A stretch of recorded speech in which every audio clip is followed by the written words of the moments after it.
상승세가 진정되고 있다. 이틀 전 수석 보좌관 회의를 주재한 자리에서 문재인 대통령이 한 발언을 두고 정치권에서 논란이 일고 있습니다. 또 부동산 감독기구 설치 필요성을 두고서도 찬반 의견이 맞서고 있는데요. 오늘 뉴스 소다에서는 정말 집값이 안정돼 가고 있는 건지 부동산 감독기구 설치 문제는 어떻게 봐야 하는지 알아보겠습니다. 김성환 시사평론가 나오셨습니다. 안녕하십니까? 네, 안녕하세요. 예. 문재인 대통령 발언이 어땠는지 이거부터 좀 확인을 해볼까요? 네, 일단 문 대통령 발언을 한번 복기해 볼까요? 예. 지난 10일 수석 보좌관 회의 자리였습니다. 네. 당시 발언을 그대로 제가 옮겨드리면요. 부동산 종합대책의 효과가 서서히 나타나고 있다. 예. 과열 현상을 빚던 주택시장이 안정화되고 집값 상승세가 진정되는 양상을 보이기 시작했다. 이 얘기였습니다. 근데 이 발언이 나오자마자 야권의 집중 포화가 시작이 됐는데요. 김종인 통합당 비대위원장은 뭘 몰라서 하는 얘기다. 대통령이 감이 없다 이렇게 얘기를 했고요. 예. 안철수 국민의당 대표는 부동산 정책 실패로 크게 상처받은 국민 가슴에 염장 지르는 것이다. 심지어는 청와대는 신문도 안 보고 여론 청취도 안 하느냐 이렇게 비난을 했습니다. 네. 보선언을 중심으로 대통령이 자기 자랑만 하고 있다 이런 비난이 나오기도 했고요. 예. 사실 이 부동산 정책 때문에 네. 그 상당히 이제 그 여론이 안 좋아진 것도 사실이고 네. 이런 와중에 지금 이런 얘기가 나온 게 상당히 좀 의아하기는 합니다. 뭐 그러다 보니까 또 해명을 할 수밖에 없는 상황이었던 것 같아요. 그렇죠. 아무래도 이 공세가 있었으니까 거기에 따라서 청와대가 어떤 방식으로든 좀 설명을 내놓을 필요가 있었던 거죠. 예. 그러니까 왜 대통령이 집값 상승세가 진정되는 양상을 보이기 시작했다 이렇게 발언을 했는지 예. 그걸 이제 설명을 청와대 핵심 관계자가 했습니다. 기자들을 만나서 한마디로 말씀드리면 최근 한 달 동안 집값 상승률이 둔화한 것은 사실이다 이런 얘기입니다.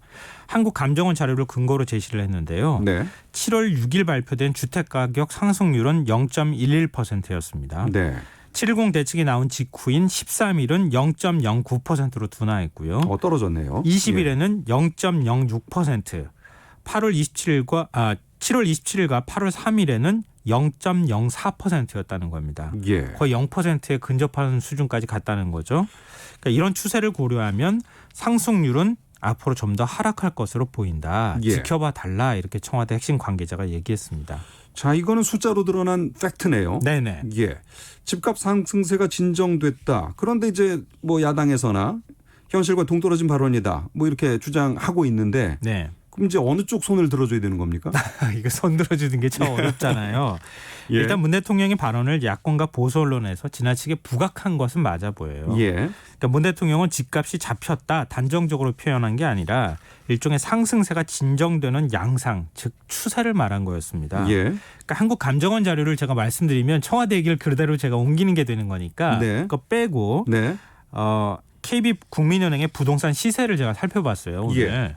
지난 5월 18일 서울 아파트 가격 상승률이 0.03%였습니다. 5월 18일이요. 예. 네. 이후 가파른 상승세를 보여서 70 부동산 대책 발표 직후인 7월 13일 0.63%로 정점을 찍습니다. 네. 20일에는 0.58%, 27일에는 0.53%를 기록하다가 8월 3일에는 0.39%로 가파르게 상승률이 떨어지고 있는 것은 분명합니다. 이것도 지수가 그렇게 나오네요. 네네. 예. 감정원하고 거의 비슷하죠. 예. 아파트 전세 가격 상승률도 매매가하고 비슷한 패턴을 보이고 있는데요. 예. 7월 27일 0.29% 상승을 했다가 8월 3일에는 0.21%로 좀 하락 추세에 있는 것은 맞습니다. 네. 그런데 하락한 기간이 너무 짧아서 아직까지 상승 추세가 완전히 꺾였다 이렇게 단정해서 제가 말씀드리는 건 좀 어려울 것 같아요. 예. 그러니까 문제는 이 수치만 보고 부동산 시장이 안정됐다고 평가하기에는 조금 빠르다는 느낌을 받게 되는데요. 예. 시장에서는 관망세로 돌아섰다 이런 표현을 사용합니다. 왜냐하면 이 거래 건수, 매매 건수가 지금 크게 줄어들어 있는 상황이거든요. 예. 서울시 부동산 정보 광장을 보면 8월 서울 전체 매매 건수가 204건에 불과했습니다. 지난해 8월 6,606건에 비하면 지금 3% 수준에 불과하고요. 네. 지난 6월에는 15,000건이 넘었기 때문에 그거에 비하면 아주 미미한 수준이거든요. 그러니까 70 대책이 나온 직후에 다주택자는 집을 팔까 말까 지금 고민하는 상황이고 예. 매수자는 앞으로 뭔가 좀 집을 살 수 있는 기회가 더 많이 생길 것 같은데 그러면서 예. 좀 눈치를 보고 있는 양상이다. 예. 그러니까 이런 상황을 표현해서 말씀드리자면 전반적으로는 막 꿈틀대는 거에서는 상당히 많이 현재는 안정화되어 있는 것은 맞는 것 같다 이렇게 볼 수 있겠습니다. 그러니까 눈치를 보는 것까지 포함해서 요동치는 상황은 그런 아니고 건 아니다. 뭐 예. 전체적으로 외견상 상당히 진정된 것을 느낄 수 있는 뭐 이런 정도로는 말씀드릴 수 있겠어요. 그러니까 예. 어느 쪽에 손을 들어주어야 되느냐 이렇게 네. 물으셨잖아요. 야권과 보수 언론이 문 대통령의 발언에 좀 격한 반응을 보인 것, 그러니까 정치적 의도가 담겨 있는 뭔가 액션을 한 것으로 맞아 보이고요. 네. 청와대 입장에서는 국민의 불안 심리를 잠재우는 것이 급선무라고 판단했을 수 있기 때문에 네. 일단 안정 추세에 있습니다. 이렇게 대통령이 말하는 게 상징적인 의미가 있잖아요. 그렇죠. 근데 그렇다 하더라도 몇 주 좀 더 지켜보고 대통령이 말했으면 조금 더 나았을 것을. 네. 그러니까 조금 성급했다는 비판에서는 자유롭긴 좀 어려울 것 같습니다. 예. 부동산이 뭐 아주 이제 워낙에 뜨겁기 때문에 네. 예. 아예 부동산 시장 감독 기구를 설치하는 게 어떨까? 이것을 이제 문재인 대통령이 언급을 하지 않았습니까? 네, 그렇습니다. 예, 이것도 또 논란이에요. 문 대통령이 부동산 감독 기구를 설치를 검토하는 방안을 뭐 고민을 하겠다. 예. 뭐 이런 식의 얘기를 했는데요. 이것도 역시 야권과 보수신문 경제지를 중심으로 해서 이건 차베스식 가격 통제와 닮은 꼴이다. 예. 또 빅브러더 흉내내느냐 공포 정치다 이렇게 비난을 지금 하고 있는 상황입니다. 네. 한마디로 요약하자면 시장에 왜 정부가 개입하려고 하느냐 이제 이런 얘기입니다. 하지만 뭐 아시겠지만 기존에도 정부가 시장 감시 역할은 계속 해왔어요. 네. 그러니까 국세청이나 금융감독원, 금융위원회, 한국감정원이 투기자의 탈세, 편법 증여, 분양권 전매 같은 시장 교란 행위를 단속해왔거든요. 예. 뭐 국토부는 또 국토부대로 거래를 계속 감시하는 역할들을 해왔고요. 그런데 이게 문제는 뭐냐면은 왜 부동산 감독 기구가 얘기가 나왔냐면 기관별로 자기가 들여다볼 수 있는 자료가 각각 다르잖아요. 그렇겠네요. 예, 예. 국세청은 뭐 일종의 탈세 감시하는 게 네네. 주 목적이니까 그 부분을 주력해서 들여다볼 거고 네. 금융감독원은 금융조회와 관련돼 있는 부분 대출을 어떻게 하느냐 이런 예, 것에 대한 예. 움직임들을 볼 거고 또 거래 조회를 또 따로 하는 경우도 있을 거고 예. 이런 업무가 기관별로 분산돼 있는데 기관별로 이 장벽이 너무 높았다는 거예요. 아하. 그래서 문제를 해결하기 위해서 지난 2월에 국토부가 이들 기관에서 공무원을 파견받습니다. 네. 한 10여 명 규모로 부동산 시장 불법 행위 대응반을 설치를 했는데 네. 단속에 나섰죠. 근데 문제는 이 정도 인원 한 10여 명 정도로 정보를 공유하는 정도 수준 그리고 단속에 나가는 거는 이제 또 따로 별도로 인원이 단속을 한다 하더라도 이것만 가지고는 시장의 어떤 교란 행위를 단속하는 데는 한계가 있다. 감시하는 데는 한계가 있다. 10여 명이 전국의 부동산 문제를 다 해결하는 들여다보기에는 거는 좀 버겁죠. 예. 한 사람의 자료를 한 사람씩 다 들여다봐야 되는 상황이잖아요. 만약 의심 거래자가 포착이 되면 네. 만약에 100명이고 1000명이면 어떡해요. 그렇죠. 그러니까 아무래도 버겁다는 거죠. 예. 그래서 여권에서는 금융감독원처럼 부동산 시장을 상시적으로 감독할 수 있는 부동산 감독원을 설치해서 네. 여기다 강제 조사권을 부여하면 어떻겠느냐 이런 의견이 나오고 있는 상황인 겁니다. 예.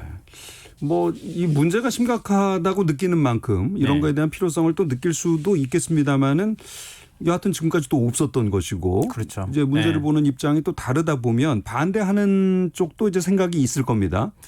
그러니까 이게 부동산 시장을 어떻게 바라봐야 하는가 이런 예. 문제예요. 그러니까 얼마 전에 이제 아파트 재개발하고 예. 재건축하고 이제 이렇게 하는 문제에 있어서 너무 재건축 이익을 다 정부가 가져가고 아무리 층고를 뭐 층수를 높여준다 하더라도 네. 이익 다 가져가면 누가 재건축하려고 하겠느냐 예. 그런 얘기 나왔을 때도 반론도 있었거든요. 아니 아파트에 산다고 그게 다 아파트 주민들 거냐 그렇지 않겠습니까? 그렇죠. 사회적인 인프라를 예, 또 예. 다 쓰고 있는 건데 예. 이런 반박이 있었던 거랑 양상이 비슷해요. 어허. 그러니까 부동산 시장을 바라보는 관점 자체가 좀 달라요. 네. 그러니까 집을 개인의 자산으로 보고 개인 간 사인 간의 거래인데 그걸 왜 정부가 들어가서 자꾸 들여다보려고 하느냐 예. 이런 얘기가 있고요. 그러니까 시장에 맡겨야 한다는 얘기가 되는 겁니다. 그러니까 부동산 시장을 감독하는 정부기관이 있는 나라가 별로 없다는 거예요. 그렇죠. 그러니까 예. 베네수엘라 우고 차베스 전 대통령이죠. 지금 네. 공정시장 공정가격감독원을 설치를 했었거든요. 예. 이거 외에는 유례를 찾기 어려운 것이다. 시장을 이런 식으로 개입하면 안 된다 이런 거고요. 예.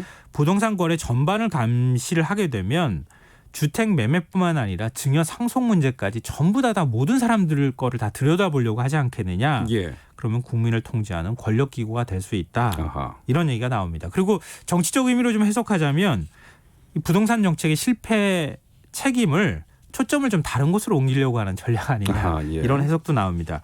이게 그동안에 그러면은 아까 단속반, 대응반 말씀드렸잖아요. 네. 근데 그 대응반이 어느 정도 성과를 거뒀느냐.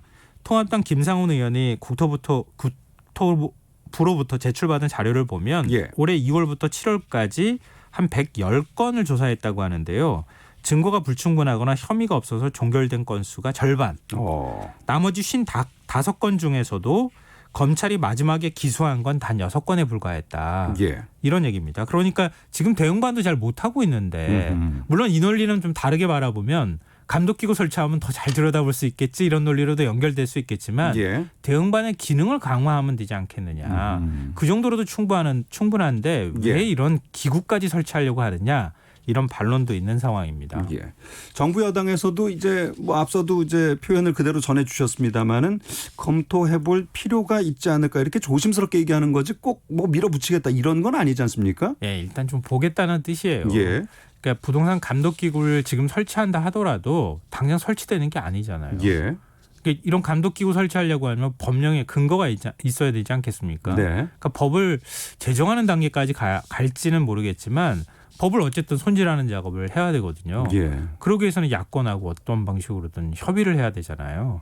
야당에서는 뭐 통합당을 중심으로 해서 반대할 게 좀 뻔한 상황이고요. 예. 그럼 야권하고 협상하는 시간이 또 필요할 테고 그러니까 당장 설치가 될 수 있는 것은 아닙니다. 다만 이제 여론을 환기시키는 효과는 저는 있기는 할 것 같아요. 예. 그러니까 그동안에 부동산 투기 문제가 심각하다는 사실은 뭐 우리가 체험적으로 주변을 통해서 알고 있는 사실이잖아요. 예. 그러니까 부동산 투기를 근절하기 위해서는 뭔가의 대책이 필요하다고 하는 국민적 공감대를 얻는 데 있어서의 어떤 이슈로서는 의미가 있겠다. 이런 생각이 들고요. 네. 다만 이제 이런 기구를 설치하지 않는다 하더라도 투기 수법이 갈수록 교묘해지잖아요. 글쎄 말입니다. 여기 틀어막으면 저기로 튀어나가고 그런 상황이잖아요. 예. 근데 그렇게 교묘화되는 투기 수법을 막기 위해서는 기존의 한두 개의 어떤 정부 기관이 움직여서 될 문제는 아닌 것 같다. 그 문제는 어떻게 해결할 것인가. 이런 거에 대한 숙제는 여전히 남아있다는 것이고요. 이 편법, 불법 상속과 증여를 막지 못한다면 이 청년 세대의 사회적 양극화를 해소할 방법이 사실은 없습니다. 예. 지금 산업화 세대하고 386 세대가 계속 증여를 하고 있는 상황이거든요. 그 과정에서 편법, 불법이 끼게 되면 굉장히 어려우니까 네. 그런 부분을 막을 방법도 한번 고민해봐야 할 필요가 있겠습니다. 예. 부동산 가격 상승세가 주춤한 건 사실 아닌가요? 야당이 너무 무조건 정부 정책을 비난만 하는 건 아니냐 이런 제 의견도 있으시고요. 상승세 주춤한 것이 맞다고 해도 이렇게 집값이 많이 올랐다면 사과하는 게 먼저 아닌가요? 이렇게 또 말씀해 주신 청취자도 계십니다. 예, 오늘 말씀 여기까지 듣겠습니다. 지금까지 시사야의 진행자 시사평론가 김성환 씨와 함께했습니다. 고맙습니다. 네, 고맙습니다. 예.